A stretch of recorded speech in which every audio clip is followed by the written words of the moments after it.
Hello and welcome to ETCF. So to continue with the conversation, now I have with me Sonam Donkar. She has just joined us, and Ms. Donkar, welcome to the show. We are talking about the CFO's checklist to accelerate the financial transformation, and I have been having this conversation with other panelists as well. So again, thank you so much for joining in. And to continue this discussion, my question to you, Ms. Donkar, is what are the major changes as a CFOs do you see in the financial functions now? To make it more transformative in terms of simplicity, making simplest processes. What are the changes that you see?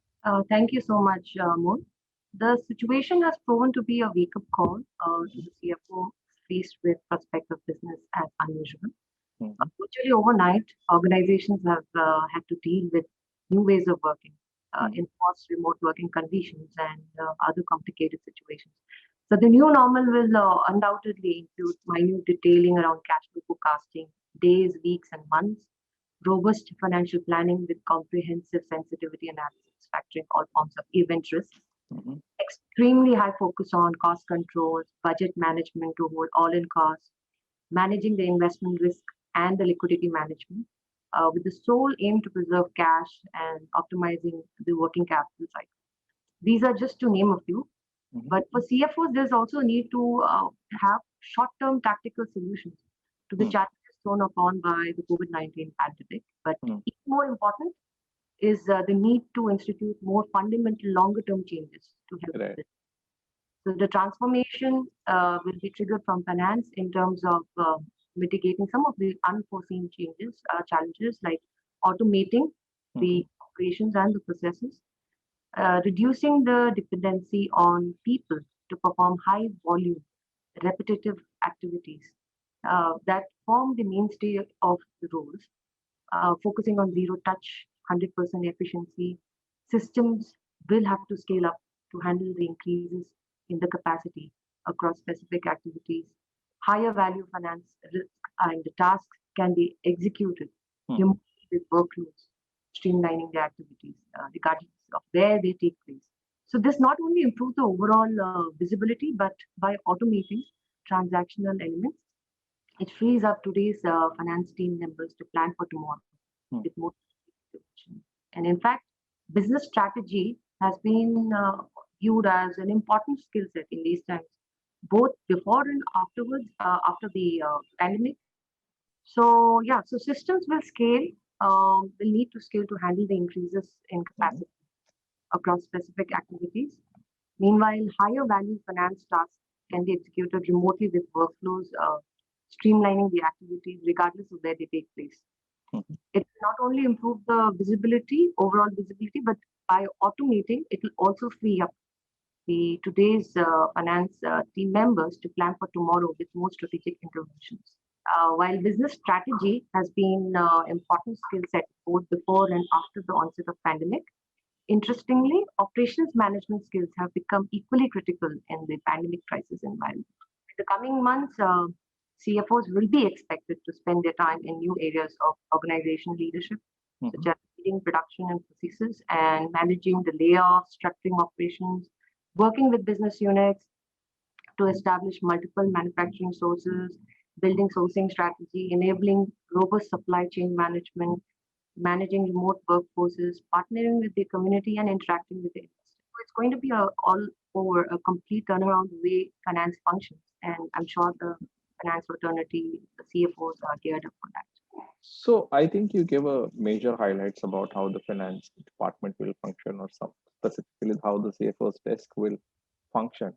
But if you could, add me or give me more sense on the challenges that you think will CFOs face specifically while working in the financial department going ahead in 2021, considering the huge backlog of 2020. We have a big baggage of 2020, and we don't know how will it pan out because unpredictability is still there.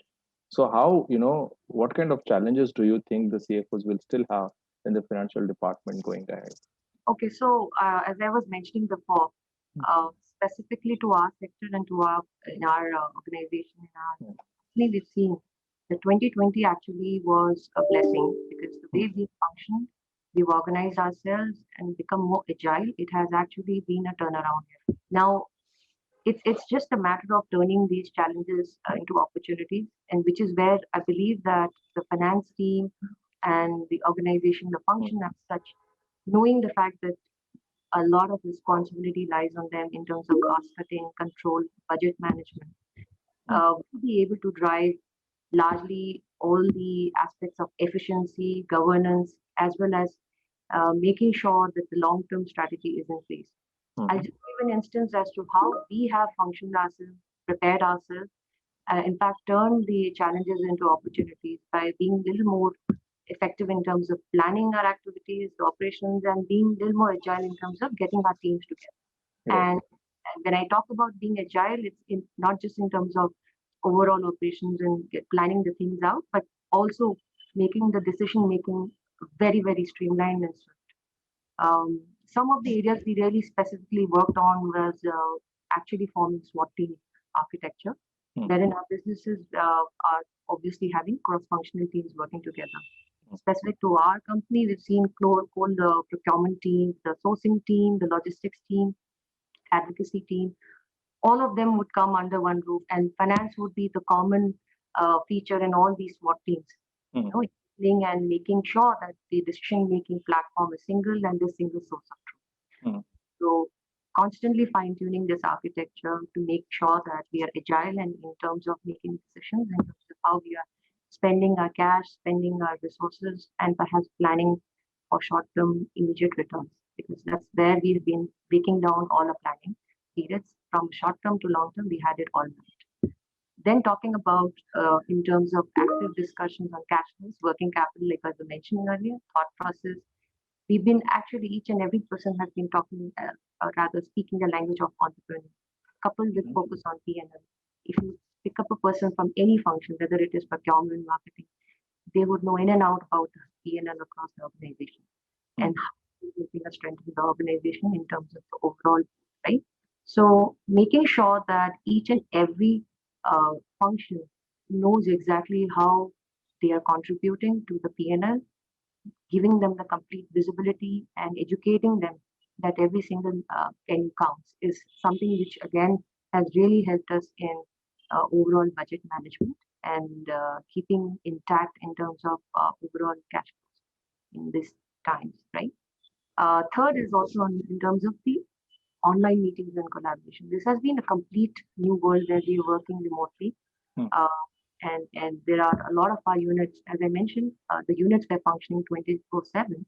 Then there were teams working on the ground, and there were teams working off-site, and making sure that they're working in the same time zone and making sure that decision making is happening and there's complete understanding in terms of the criticality of the decisions being taken, especially in an area where every day was we were thrown with new surprises in terms of supply chain management, in terms of sourcing, in terms of even making minutest decisions, right?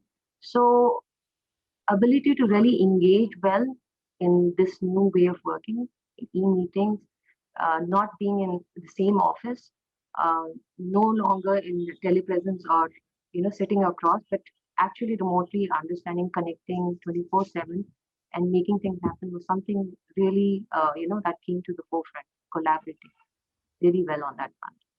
And of course, as I think most of our, I think there was a recent survey as well, in fact, by partner in PwC as well. Most of the CFOs have found this very effective, wherein you find that no longer we need to sit in expensive VCs or have telepresence functionalities in place, because actually these meetings online have been very effective. You don't need too much of infra to really set this up, whether you are at the airport or whether you are at the unit or whether you are at your home, you'll be able to connect, and that's the ease of functioning. And I think that's where even the recent survey says that maybe 60% of the future finance functions would be, accepted by in terms of working from home, even after the pandemic. Right? Another aspect that comes to the forefront is strengthening the relationship with our customers and vendors. A lot of our time went during this period in reaching out to our vendors, contractors, to ensure that there's business continuity.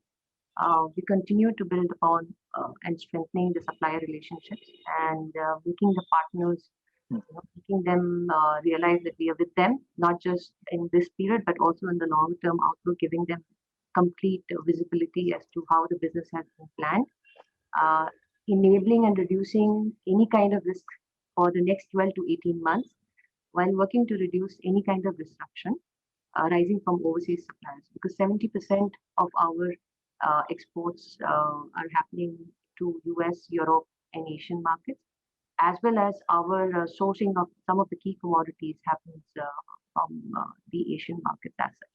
So we had to make sure that our engagements and as well as the contracting design was actually flexible and was matched with the changing demand in the market, because there was a huge swing in terms of the overall demand and supply and even the indices which were driving the cost structures and the competitiveness.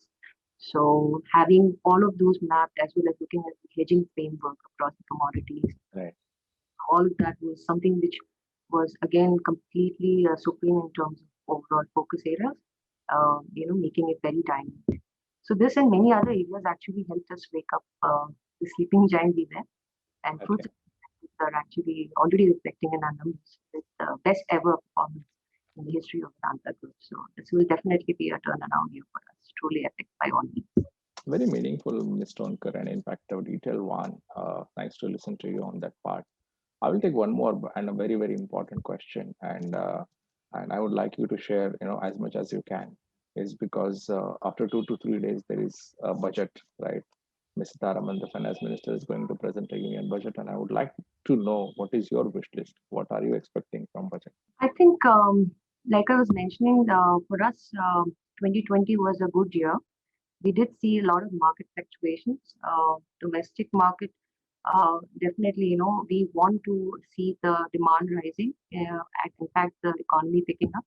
And in terms of improving the overall liquidity and the manufacturing sector, we ourselves as a company have also, brought upon ourselves in terms of enabling and ensuring that there's lesser imports, in the Indian sector, and we'll find the vision of Atma Nirbhar Bharat actually coming to life.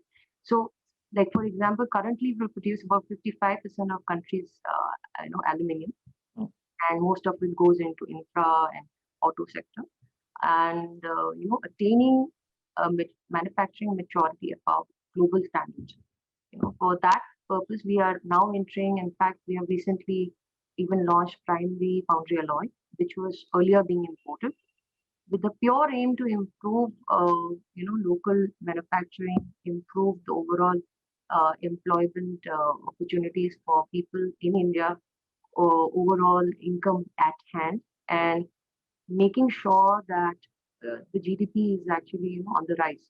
So making that import-export balance, and making sure that there's enough liquidity in the market, the demand is actually coming back, and the policies are obviously favoring the local industry is something which I really look forward to, because clearly, I can speak for Vedanta, which is one of the largest mineral resources company. Mm. We contribute to 1% of India's GDP. Uh, I'm sure that there are many other smaller companies, MSMEs, which perhaps could also come up, with the growing market, as well as there's a huge demand out there. It's just that maybe on the financing side, not every small company will be able to get that support from the NBFC or the banking sector.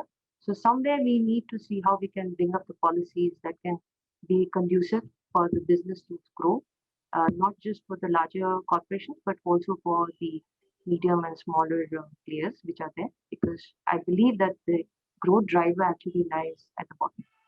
So we Right. at our end are making our taking our steps to ensure that the MSME players that are working with us, whether they are vendors or they are buyers, we make sure that at least we are able to extend some support from ourselves, from our side, with owing to the huge balance sheet that we have, try and see how we can bring them along and grow together in this journey. Sounds good, Ms. Tonker, and I think those were some meaningful thoughts for us. And Thank you so much for sharing your perspective with us and taking part into ETC of Leadership Summit. Thank you so much. Thank you. It's been my pleasure. Thank you so much, Ramon Yeah, and Amit and the entire team. yeah. Thank you.